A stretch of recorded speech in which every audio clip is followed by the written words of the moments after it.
ဗင်နီဇွဲလားအရေးမှာအမေရိကန်ရဲ့တစ်ဖက်သက်ဝါဒဦးတည်မှုကလက်ရှိနိုင်ငံတကာစစ်စနစ်အပေါ်ပြင်းထန်တဲ့စိန်ခေါ်မှုတွေဖြစ်ပေါ်လျက်ရှိကြောင်း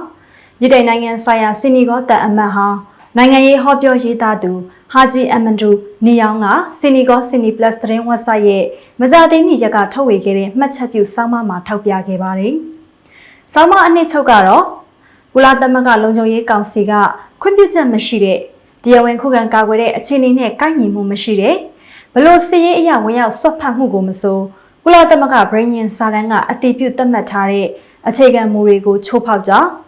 အကယ်၍နိုင်ငံတကာနိုင်ငံရဲ့ပြည်တွင်းဥပဒေနဲ့အခြားနိုင်ငံတကာနိုင်ငံမှာယာရုတာဝန်ထမ်းဆောင်လျက်ရှိတဲ့နိုင်ငံအကြီးအကဲအပေါ်အတင်းအကျပ်အစီအမံတွေလှုပ်ဆောင်ခွင့်ပြုပါက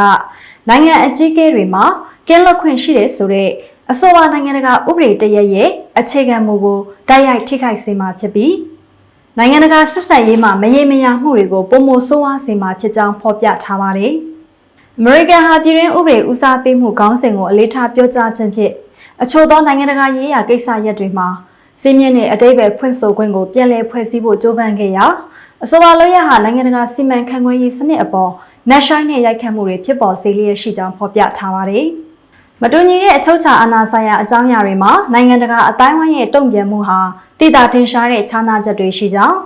အဲဒီမတိုင်ခင်အမေရိကန်ကဥရောပအကျိုးစီးပွားနဲ့ဆက်လျက်နဲ့ဂရင်းလန်းကိုဝယ်ယူမယ်ဆိုတဲ့စိတ်ကူးကိုအဆိုပြုခဲ့ချိန်မှာဥရောပနိုင်ငံတွေဟာအချုပ်အခြာအာဏာကိုထိပါမရဘူးဆိုတဲ့အခြေခံမူကိုတညီတည်းထပ်လောင်းအတည်ပြုခဲ့ကြောင်းသို့တော့ဗင်နီဇွဲလားနိုင်ငံအရေးမှာတော့ဗင်နီဇွဲလားနိုင်ငံအချုပ်အခြာအာဏာနိုင်ငံတကာဥပဒေနဲ့ဆက်လျက်ပြီးနိုင်ငံအသီးသီးရဲ့ထုတ်ဖော်ပြောကြားမှုဟာတသားတည်းမရှိကြောင်း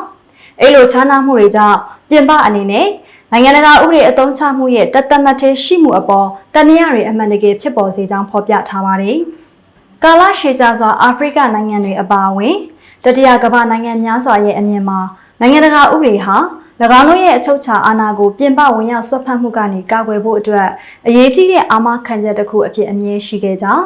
နိုင်ငံတကာစီးမြင်စည်းကမ်းတွေကိုရွေးချယ်အသုံးပြုကြတာနဲ့အချုပ်အခြာအာဏာအခြေခံမူရဲ့တည်ငြိမ်မှုဟာလျော့နည်းသွားမှာဖြစ်ပြီး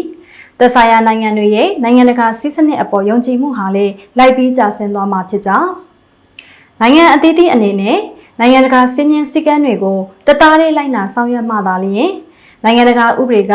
နိုင်ငံတကာစီးစနစ်ရဲ့အခြေခံအုတ်မြစ်အဖြစ်အခန်းကဏ္ဍကနေစဉ်ဆက်မပြတ်ပါဝင်ဆောင်ရွက်နိုင်မှာဖြစ်ကြောင်းဖော်ပြထားပါတယ်။